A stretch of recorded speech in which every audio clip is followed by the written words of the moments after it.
Video اگر السلام اچھی علیکم لگے ورحمۃ تو اللہ ویڈیو کو وبرکاتہ۔ لائک کیجیے اور چینل کو سبسکرائب کیجیے۔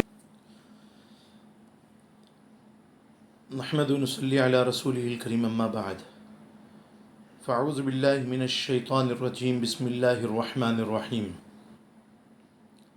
ان اللہ لا یستحیی ان یضرب مثلا ما بعوضة فما فوقها فاما الذین آمنوا فیعلمون انہ الحق من ربهم واما الذین کفروا فیقولون ماذا اراد اللہ بهذا مثلا يضل به كثيرا ويهدي به كثيرا وما يضل به إلا الفاسقين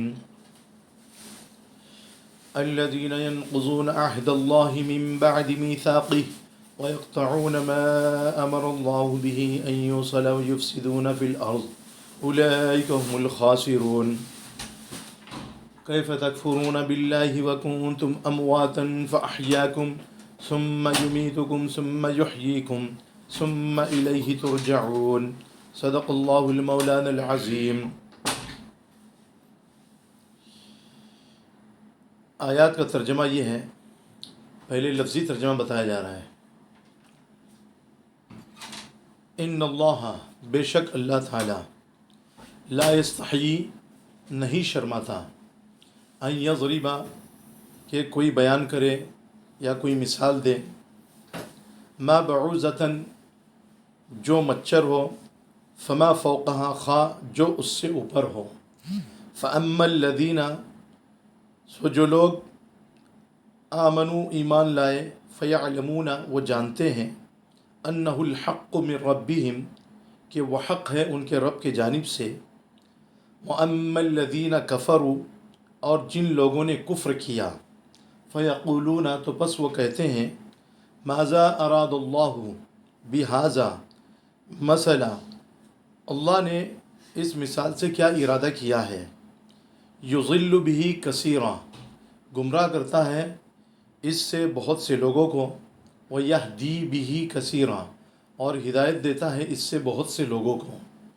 وما یضل بہ، اور نہیں گمراہ کرتا اس سے، الا الفاسقین، اللہ کے معنی مگر، فاسقین یعنی فسق کرنے والے، گناہ کرنے والوں کو۔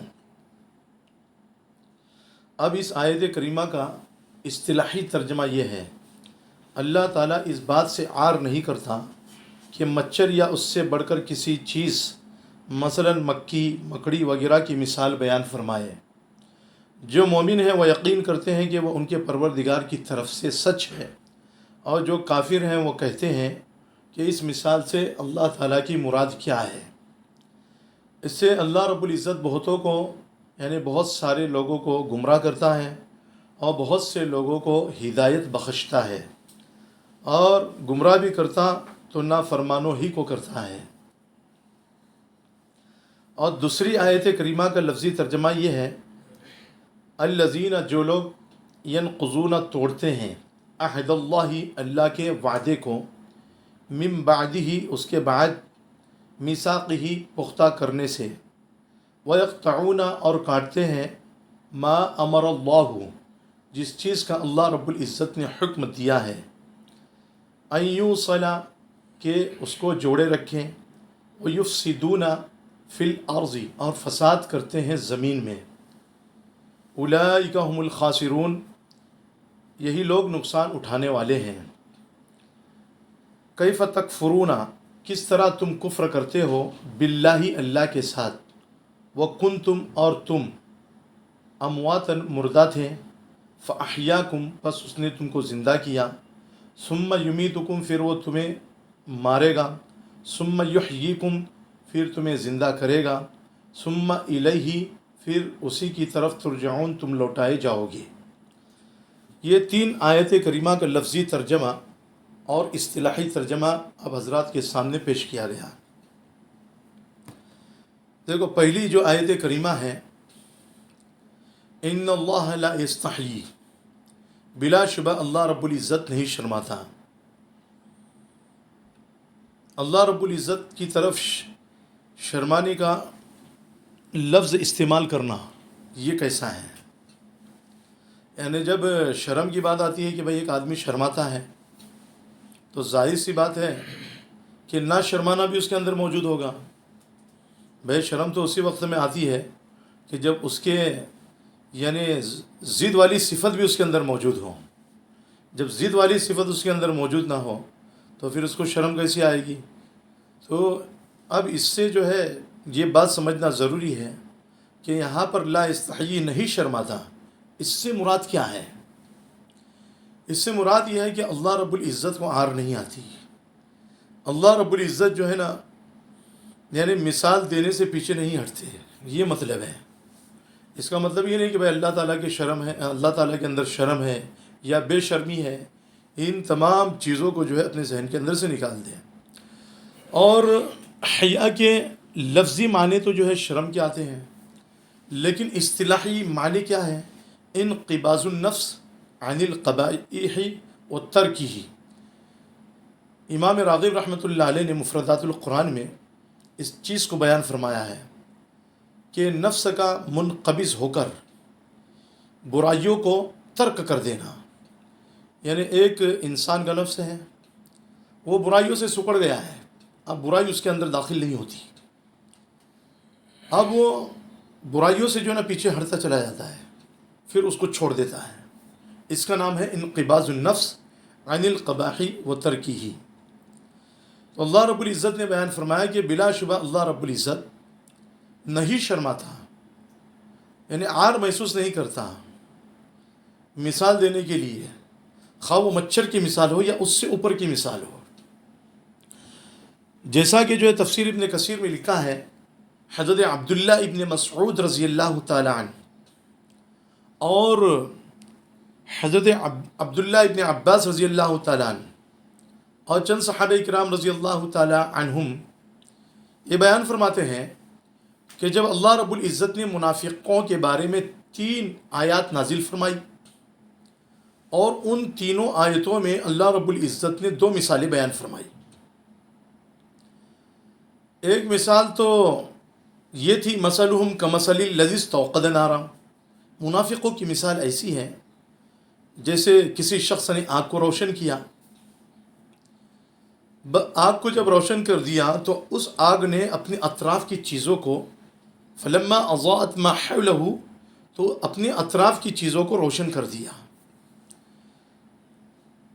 ذهب اللہ بنورہم وترکہم فی ظلمات لا یبصرون. تو اللہ رب العزت نے ان کے نور کو اچانک میں ختم کر دیا، اب وہ لوگ اندھیرے میں رہ گئے، وہ کسی چیز کو دیکھ نہیں پاتے ہیں.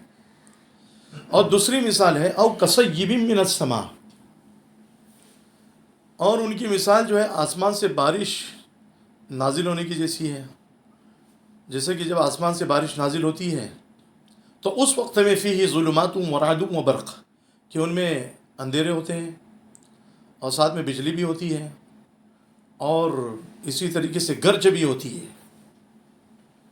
یجعلون اصابعهم فی آذانہم، تو لوگ اپنے انگلیوں کو اپنے کانوں کے اندر ڈال دیتے ہیں موت سے بچنے کے لیے. تو جب یہ 2 مثالیں اللہ رب العزت نے بیان فرمائی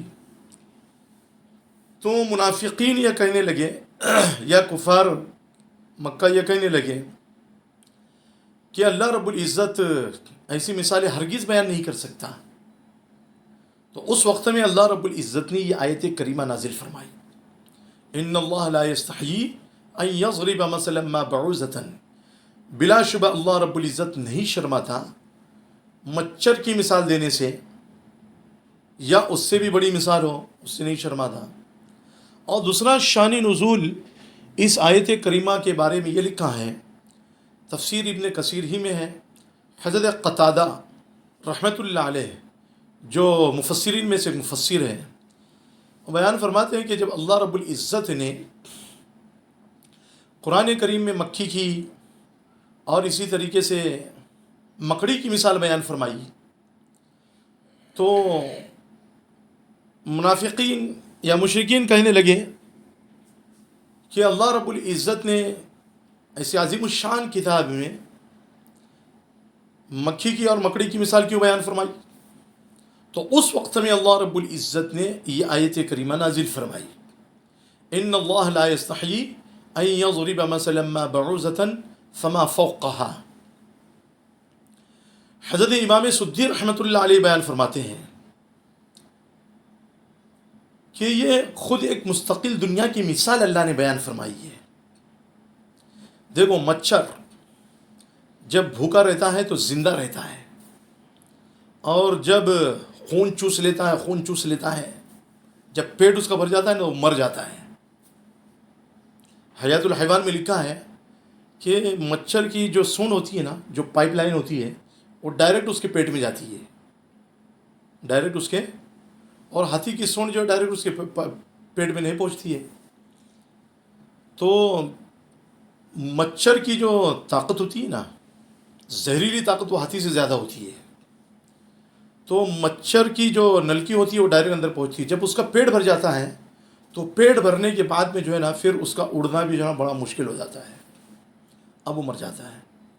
تو اللہ رب العزت نے اسی طریقے سے جو منکرین توحید ہے، منکرین رسالت ہے، ان لوگوں کی مثال بیان فرمائی. فلما نسوا ما ذکروا به فتحنا علیہم ابواب کل شیء. پر جب وہ لوگ بھول گئے جس کی ان کو نصیحت کی گئی تھی، تو ہم نے کیا کیا تھا، ان کے اوپر ہر چیز کے دروازے کھول دیے. ان کے اوپر جو ہے نا ہم نے ہر چیز کی،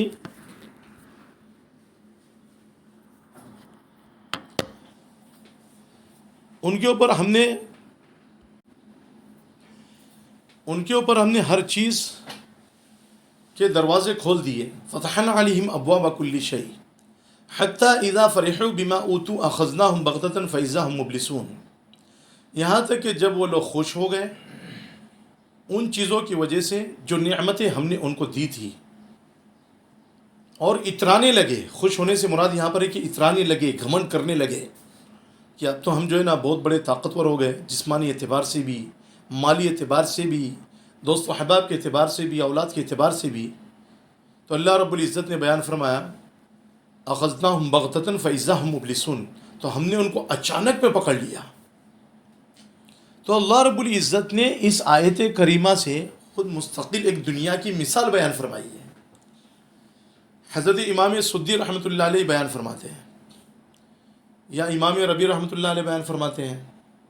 تو بہرحال آیت کریمہ سے یہ بات معلوم ہوتی ہے کہ اللہ رب العزت چاہے مثال چھوٹی ہو چاہے مثال بڑی ہو، مثال بیان کرنے سے اللہ رب العزت جو ہے نا آر محسوس نہیں کرتے. اب اس آیت کریمہ میں اللہ رب العزت نے ایک لفظ یہ بیان فرمایا فما فوقہا، کہ مچھر کی مثال دینے سے یا اس سے اوپر کی یا اس سے کم کی. تو فما فوقہا کے دو معنی ہیں.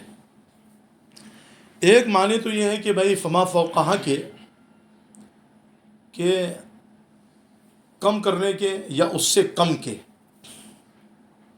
جیسے مثال کے طور پر اب میں آپ حضرات کے سامنے ایک ایسی شخص کی بخیلی کو بیان کروں کہ جس شخص کی بخیلی کو آپ لوگ بھی جانتے ہو، اور میں یہ کہنے لگوں کہ بھائی ایک وہ شخص جو ہے نا ایسا اتنا بڑا بخیل ہے، اتنا بڑا بخیل ہے، تو آپ لوگ اس کو جانتے ہیں، تو آپ لوگ کہنے لگے بھائی وہ تو اس سے بھی زیادہ بخیل ہے، وہ تو اس سے بھی زیادہ بخیل ہے، وہ تو نہ اپنے نفس پر خرچ کرتا ہے نہ دوسروں کے اوپر خرچ کرتا ہے. اس لیے حضرت شیخ رحمۃ اللہ علیہ نے فضائل الزکوٰۃ میں بیان فرمایا نا، جہاں پر وہ حدیث آئی ہے کہ السخی قریب من اللہ قریب من الجنہ قریب من الناس، کہ سخی آدمی اللہ سے قریب ہوتا ہے، جنت سے قریب ہوتا ہے، لوگوں سے قریب ہوتا ہے. تو اسی کی تشریح میں ایک بخیل کے لفظ کو جو بیان فرمایا، کیونکہ آگے حدیث میں بخیل کا بھی ذکر ہے. تو بخیل کس کو کہتے ہیں؟ جو دوسروں کے اوپر خرچ نہ کرے، اپنے اوپر خرچ کرے. اور جو دوسروں کے اوپر بھی خرچ نہ کرے اور اپنے اوپر بھی خرچ نہ کرے، اس کو شحیح کہا جاتا ہے. عربی زبان میں اس کو شحیح، اور ہم اپنی زبان میں اس کو کیا کہتے ہیں؟ مکی چوس. کیا کہتے ہیں اس کو؟ کل ایک واقعہ میرے ساتھ میں ایسی ہوا کہ یہاں سے دارالفلاح کے سامنے سے میں رکشہ میں بیٹھا، تو بازو میں ایک فروٹ بیچنے والا تھا. اتنا گندا تھا وہ، اس کے کپڑے اتنے گندے تھے. میں نے اس سے کہا کہ بھائی آپ لوگ فروٹ کا کاروبار کرتے ہو تو کم سے کم کپڑے صاف رکھنا تو ضروری ہے نا. بولے ہم ناپاک تھوڑی رہتے ہیں. میں بولا آپ کو یہ بھی پتہ نہیں صاف کس کو کہتے ہیں، ناپاک کس کو کہتے ہیں، گندا کس کو کہتے ہیں. میں نے کہا کہ میں آپ سے یہ نہیں کہہ رہا ہوں کہ آپ ناپاک ہیں، بلکہ آپ صاف نہیں ہیں، گندے ہیں. آپ بازو میں بیٹھنے والے آدمی کو ہے نا گھین محسوس نہیں ہونا چاہیے. تو بولے نہیں ہماری تجارت ہے. بولا تجارت پوری دنیا کی ہے، اتنے بھی کنجوس مت بنو کہ اپنے اوپر بھی خرچ نہ کرو. تو جو آدمی اپنی ذات پر خرچ نہ کرے اور دوسروں پر بھی خرچ نہ کرے وہ شحیح کہلاتا ہے. جو دوسروں پر خرچ نہ کرے اور اپنے اوپر خرچ کرے وہ بخیل کہلاتا ہے. اور دونوں پر اللہ رب العزت نے اور اس کے رسول صلی اللہ علیہ وسلم نے لعنت بھیجی ہے، حدیثوں میں بھی وارد ہے. تو اللہ رب العزت نے جو ہے مثال بیان فرمائی ہے. اور ایک معنی اس کے یہ ہوتے ہیں کہ فما فوقہا، کہ مچھر کی مثال ہو یا مچھر سے بڑے حیوان کی مثال ہو، اللہ رب العزت اس سے نہیں شرما دے. مکڑی کی مثال دی، مکڑی جو ہے مچھر سے بڑی ہوتی ہے. اور مکھی کی مثال دی اللہ رب العزت نے، مکھی بھی جو ہے نا مچھر سے بڑی ہوتی ہے یا اس سے کوئی بڑا جانور. تو اللہ رب العزت مثال دینے سے جو ہے نا نہیں شرماتے یا مثال دینے سے عار محسوس نہیں کرتے. جیسا کہ حدیث پاک میں ایک روایت ہے کہ نبی کریم صلی اللہ علیہ وسلم نے بیان فرمایا، لو کانت الدنیا تعدل عند اللہ جناح بعوضۃ ما سقى منها کافرا شربۃ ماء یا شربۃ ماء. اگر اس دنیا کی مثال، اگر اس دنیا کی قدر و منزلت اللہ کے نزدیک مچھر کے پر کے برابر بھی ہوتی تو اللہ رب العزت اہل کفر کو، منکرین توحید اور منکرین رسالت کو ایک گھونٹ پانی بھی نہیں پلاتے. اس سے جو یہ بات معلوم ہوتی ہے کہ اللہ رب العزت کے نزدیک دنیا مچھر کے پر سے بھی زیادہ حقیر ہے. اس لیے اللہ رب العزت ان کو کھلا رہے، پلا رہے، عیش و آرام دے رہے. حضرت ابو ہریرہ کی روایت ہے نا مسلم شریف کی، نبی کریم صلی اللہ علیہ وسلم نے بیان فرمایا، الدنیا سجن المؤمن و جنت الکافر، کہ دنیا مومن کے لیے قید خانہ ہے اور کافر کے لیے جنت ہے. تو اللہ رب العزت کے نزدیک دنیا کی کوئی یعنی عزت نہیں، کوئی مرتبہ، کوئی قدر نہیں. اور مسلم شریف کی ایک روایت ہے کہ اگر کسی مسلمان کو کوئی کانٹا چھبے یا اس سے بھی زیادہ یعنی ٹھوکر لگے یا پتھر لگے یا اسی طریقے سے دیوار کے بازو میں کھڑا ہے، دیوار اس کے اوپر گر گئی، چھت اس کے اوپر گر گئی، تو اس کو تکلیف پہنچے، سمجھے، تو اس سے بھی اس کے گناہ مٹتے ہیں. کانٹا چبھنے سے بھی گناہ مٹتے ہیں.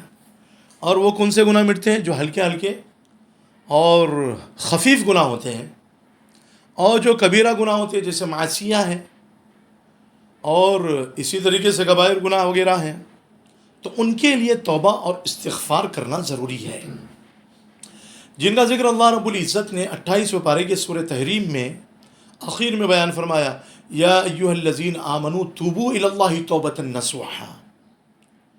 اللہ رب العزت کے سامنے خوب توبہ کرو، ایسی توبہ جو خود کو نصیحت کرنے والی ہو. تو دو معنی جو ہے فما فوقہا کے آپ کے سامنے آ گئے کہ فما فوقہا کے کیا معنی ہیں. اور اللہ رب العزت نے مثالیں قرآن کریم کے اندر بہت سی بیان فرمائی ہے. ایک مثال یا دو مثال، تین مثال نہیں بیان فرمائی ہے. اللہ رب العزت نے 20ویں پارے کے آخر میں ایک مثال بیان فرمائی ہے، مثل الذین اتخذوا من دون اللہ اولیاء کمثل العنکبوت اتخذت بیتا وان اوہن البیوت لبیت العنکبوت. ان لوگوں کی مثال جو اللہ رب العزت کو چھوڑ کر کے دوسروں کی عبادت کرتے ہیں، دوسروں کو معبود بنا لیا ہے، ایسی ہے جیسا کہ مکڑی کا جالا ہوتا ہے. تو اللہ رب العزت نے جو ہے نا ان لوگوں کی مثال، معبودان باطلہ کی مثال مکڑی کے گھر سے دی ہے. یعنی ان لوگوں کے اندر ذرہ برابر بھی طاقت نہیں، جیسا کہ مکڑی کے گھر کے اندر ذرہ برابر بھی طاقت نہیں. جیسے جھاڑو سے مکڑی کے جالے کو جو ہے نا پورا ختم کر دیا جاتا ہے، تو ایسے اللہ رب العزت کو ان لوگوں کو ہلاک اور برباد کرنا جو ہے نا کوئی مشکل نہیں ہے. اتخذت بیتا، مکڑی نے ایک گھر بنایا، وَإِنَّ أَوْهَنَ الْبُيُوتِ لَبَيْتُ الْعَنْكَبُوتِ، اور بلا شبہ سب سے کمزور گھر، بودا گھر مکڑی کا گھر ہوتا ہے. تو اللہ رب العزت نے مثال دی وہاں پر مکڑی کی. پھر اللہ رب العزت نے مکھی کی مثال بھی دی ہے قرآن کریم میں 17ویں پاری کے آخر میں. یا ایھا الناس ضرب مثل فاستمعوا لہ، اے لوگو تمہارے لیے ایک مثال بیان کی جاتی ہے، تم اس کو غور سے سنو. فاستمعوا لہ، تم اس کو غور سے سنو. ان الذین تدعون من دون اللہ لا يخلقوا ذبابا ولو اجتمعوا له وإن يسلبهم الذباب شيئا لا يستنقذوه منه ضعف الطالب والمطلوب. بلا شبہ وہ لوگ جو اللہ کے علاوہ کو پکارتے ہیں، اللہ کے علاوہ کی عبادت کرتے ہیں، وہ ایک مکھی کو بھی پیدا نہیں کر سکتے، ہرگز ایک مکھی کو بھی پیدا نہیں کر سکتے. گرچہ عبادت کرنے والے اور جن کی عبادت کی جا رہی یعنی عابد اور معبود دونوں مل جائیں اور دونوں مل کر کے اپنی پوری طاقت کو اور اپنی قوت کو لگا دے ایک مکھی پیدا کرنے پر، تب بھی جو ہے مکھی کو پیدا نہیں کر سکتے. ضعف الطالب والمطلوب. اور اللہ نے یہ بھی فرمایا کہ اگر مکھی کوئی چیز کسی سے چھین لے یا ان سے چھین لے، لا یستنقذوہ من، اس سے وہ اس کو واپس بھی نہیں لے سکتے، اس سے وہ چھڑا بھی نہیں سکتے. اللہ رب العزت بیان فرماتے ہیں کہ عابد بھی اور معبود بھی دونوں بھی بہت کمزور ہیں اور اللہ ہی کی ذات ہے. آگے اللہ نے بیان فرمایا ان اللہ قوی عزیز، بلا شبہ اللہ رب العزت بہت زبردست ہے اور طاقتور ہے. تو اللہ ہی کی ذات ہے جو بہت زبردست ہے اور قوی ہے. اللہ رب العزت نے 13ویں پارے کے آخر میں کلمہ طیبہ کی مثال بیان فرمائی ہے، اور کتنی بہترین مثال بیان فرمائی ہے. الم تر کیف ضرب اللہ مثلا کلمۃ طیبۃ کشجرۃ طیبۃ اصلها ثابت وفرعها فی السماء. کیا تم نہیں دیکھتے کہ اللہ رب العزت نے کلمہ طیبہ کی مثال بیان فرمائی. کلمہ طیبہ کی مثال ایسی ہے جیسے کہ پاکیزہ درخت ہو، اس کی جڑ زمین میں ہو، اس کی شاخیں آسمان میں ہو، وفرعها فی السماء. پھر بیان فرمایا تؤتی اکلها کل حین باذن ربها، اور وہ درخت ہر وقت اپنے پھل کو دیتا ہو، اس میں یعنی پھل پھول رہا ہو. اللہ رب العزت کی اجازت تھی، اجازت سے. وَيَضْرِبُ اللَّهُ الْأَمْثَالَ لِلنَّاسِ لَعَلَّهُمْ يَتَذَكَّرُونَ، اور اللہ رب العزت لوگوں کے لیے مثالوں کو بیان کرتا ہے تاکہ وہ نصیحت حاصل کرے. مثال بیان کرنے کی وجہ بھی ہوتی ہے کہ تاکہ لوگ جو ہے نا مثالوں کو سن کر کے جو ہے نا عبرت کو حاصل کرے، نصیحت حاصل کرے. یہ نہیں کہ اللہ رب العزت مثال بیان کر رہے ہیں، مثال بیان کر رہے ہیں، کیوں بیان کر رہے ہیں، اس کے پیچھے راز کیا ہے. بھئی یہاں پر جو ہے اللہ رب العزت نے مچھر کی مثال بیان کی، اور وہاں پر جو ہے اللہ رب العزت نے مکڑی کی مثال بیان کی، وہاں پر اللہ رب العزت نے مکھی کی مثال بیان کی. ان تمام مثالوں کو بیان کرنے کا مقصد یہ ہے کہ جن معبودان باطلہ کی تم عبادت کر رہے ہو وہ ان سے بھی زیادہ کمزور ہے. ان کے اندر تو جان موجود بھی ہے، مکھی کے اندر، مچھر کے اندر، مکڑی کے اندر، لیکن وہ جو نا دکھنے میں جو نا اونچے تگڑے بالکل یعنی معبودان باطلہ یعنی پتھر کے سب، لیکن ان کے اندر ذرہ برابر جو ہے نا حرکت کی طاقت نہیں ہے، چلنے کی طاقت نہیں ہے، اور سننے کی طاقت نہیں ہے، اور بولنے کی طاقت نہیں ہے، دیکھنے کی طاقت نہیں ہے. جیسا کہ ابراہیم علیہ السلام کے واقعے میں ہے کہ جب انہوں نے اپنے والد محترم آزر کو نصیحت کی تھی، وَاذْكُرْ فِي الْكِتَابِ إِبْرَاهِيمَ إِنَّهُ كَانَ صِدِّيقًا نَبِيًّا إِذْ قَالَ لِأَبِيهِ يَا أَبَتِ لِمَ تَعْبُدُ مَا لَا يَسْمَعُ وَلَا يُبْصِرُ وَلَا يُغْنِي عَنْكَ شَيْئًا. تو اللہ مثال بیان فرما رہے ہیں. تو یہ اللہ رب العزت مثال کیوں بیان فرماتے ہیں؟ اللہ رب العزت کبھی مکھی کی مثال بیان فرما رہے ہیں، کبھی مچھر کی مثال بیان فرما رہے ہیں. یعنی اللہ رب العزت جو ہے نا چھوٹی چیز کو بیان کرنے سے بھی عار محسوس نہیں کرتے، اور بڑی چیز کو بیان کرنے سے بھی جو ہے نا عار محسوس نہیں کرتے. یہ تو اس آیت کریمہ کی مختصر تفسیر ہو گئی. پھر آگے اللہ نے بیان فرمایا فَأَمَّا الَّذِينَ آمَنُوا فَيَعْلَمُونَ أَنَّهُ الْحَقُّ مِنْ رَبِّهِمْ، بس وہ لوگ جو ایمان لائے وہ جانتے ہیں کہ یہ ان کے رب کی جانب سے حق بات ہے. اور وہ لوگ جنہوں نے کفر کیا وہ کہتے ہیں کہ اللہ رب العزت نے اس مثال کے ذریعے سے کیا ارادہ کیا. یعنی مثال کو وہ جانتے بھی ہیں، سمجھتے بھی ہیں، لیکن آخر کار اس کا انکار کر دیتے ہیں. اور ایمان والے اس مثال پر اللہ کی جانب سے ایمان لاتے ہیں، اس کو سچ جانتے ہیں، مانتے بھی ہیں، اس پر قائم بھی رہتے ہیں اور اس سے فائدہ بھی اٹھاتے ہیں. یضل بھی کثیرا ویہدی بھی کثیرا، اللہ رب العزت نہ ماننے والوں کو گمراہ کرتے ہیں اور ماننے والوں کو اللہ رب العزت ہمیشہ کی ہدایت دیتے ہیں. وما یضل بھی الا الفاسقین، اور نہیں گمراہ کرتا ہے اس کے ذریعے سے مگر فسق و فجور کرنے والوں کو. حضرت عبداللہ ابن عباس اور مفسرین یہ بیان فرماتے ہیں، جہاں پر اللہ رب العزت نے یعنی ایمان والوں کے لیے فاسق کا لفظ بیان فرمایا ہے، تو وہاں پر ایمان والوں سے مراد گنہگار مسلمان ہیں، اور جہاں پر فاسق کا لفظ ایمان والوں کے علاوہ آیا ہے تو وہاں پر کافر مراد ہے. اور فسق کا جو لفظ ہوتا ہے وہ ہر فاسق کو شامل ہوتا ہے، چاہے وہ فاسق مسلمان ہو چاہے وہ فاسق غیر مسلم ہو، دونوں کو شامل ہوتا ہے. لیکن یہاں پر جو ہے فاسق سے مراد کافر ہے، یعنی غیر مسلم ہے، کیونکہ اس کا قرینہ یہاں پر موجود ہے. اور وہ قرینہ یہ ہے، اگلی آیت میں، آیت نمبر 27 میں سورہ بقرہ میں اللہ نے بیان فرمایا، الذین ينقضون عہد اللہ من بعد میثاقہ. یہ فاسق لوگ یعنی یہ اہل کفر غیر مسلم لوگ اللہ کے عہد کو توڑتے ہیں اس کے پختہ کرنے کے بعد. وَيَقْطَعُونَ مَا أَمَرَ اللَّهُ بِهِ أَن يُوصَلَ، اور اللہ رب العزت نے قرابت داری کا، صلہ رحمی کا جو حکم فرمایا ہے اس کو جوڑے نہیں رکھتے، بلکہ اس کو توڑنے کے بعد میں وَيُفْسِدُونَ فِي الْأَرْضِ، زمین میں فساد مچاتے ہیں، فساد کرتے ہیں. اولئک هم الخاسرون، یہی لوگ خسارہ اٹھانے والے ہیں. ابن کثیر نے حضرت ابو العالیہ رحمۃ اللہ علیہ سے بیان فرمایا کہ منافق کے اندر 6 خصلتیں ہوتی ہیں. وہ منافق جو آیت کو توڑتے ہیں، ایک تو جو ہے نا وعدے خلافی کرنا، جھوٹ بولنا، امانت میں خیانت کرنا. اللہ نے جس عہد کا جو عہد ان سے لیا تھا اس عہد کو مضبوط کرنے کے بعد میں توڑ دینا، اور جن چیزوں کی ملانے کا حکم دیا تھا اس کو نہ ملانا.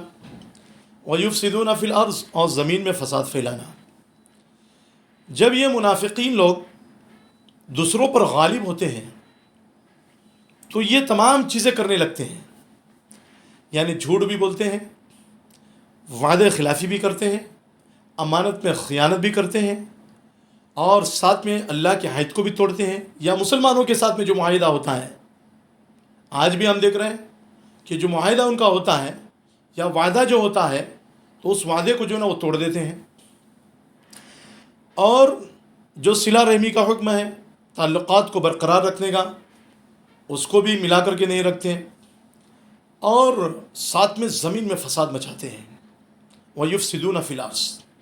تو یہ 6 خصلتیں اس وقت ان کے اندر سے ظاہر ہوتی ہے جب ان کا غلبہ دنیا کے اندر دوسرے قوموں پر ہوتا ہے، جیسا کہ مدینہ کا معاملہ تھا.